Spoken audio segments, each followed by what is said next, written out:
Punctuation marks, periods. Hello and welcome to our English language learning video series. In this episode, we'll be exploring the fundamental aspects of English grammar, focusing on sentence structure and punctuation. Specifically, we'll be delving into the topic of punctuation marks, starting with periods. Understanding how to use periods correctly is essential for clear and effective communication in English writing. Periods, also known as full stops, are one of the most commonly used punctuation marks in English. Their primary function is to indicate the end of a sentence. Using periods correctly helps to separate and organize our thoughts, making our writing more coherent and readable. When using a period, it is important to remember that it should be placed at the end of a declarative or imperative sentence.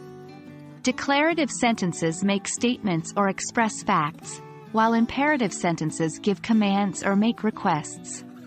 For example, declarative sentence, "I enjoy learning English." Imperative sentence, "Please turn off the lights." It's worth noting that periods are not used in other types of sentences, such as interrogative sentences, questions, or exclamatory sentences, expressing strong emotions or excitement. We'll discuss the punctuation marks used in those types of sentences in later videos. Apart from marking the end of a sentence, periods are also used in certain abbreviations and acronyms. Abbreviations are shortened forms of words, while acronyms are abbreviations formed from the initial letters of a series of words. When abbreviating a word or using an acronym, a period may be required. Here are a few examples. Abbreviation, DRIVE, for doctor. Acronym, NASA, for National Aeronautics and Space Administration. It's important to note that some abbreviations and acronyms don't require periods. For instance, USA is an acronym that doesn't use periods. To ensure accuracy, it's always a good idea to consult a reputable style guide or dictionary for specific abbreviations and acronyms.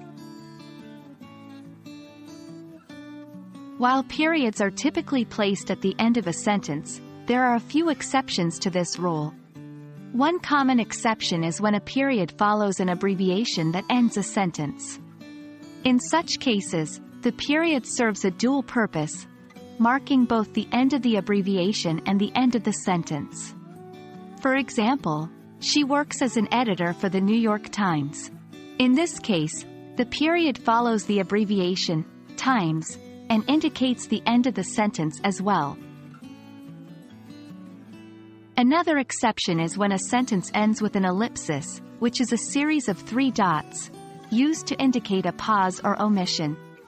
If the ellipsis is at the end of a sentence, a 4th dot is added, representing the period.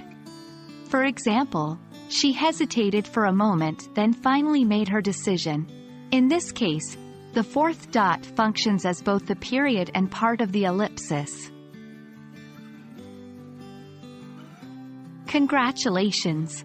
You've now gained a solid understanding of how to use periods in English writing.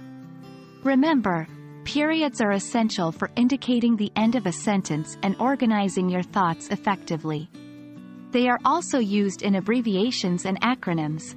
By mastering the proper use of periods, you'll enhance the clarity and coherence of your writing. Keep practicing and stay tuned for our next video, where we'll explore more punctuation marks to further strengthen your English language skills. Happy learning!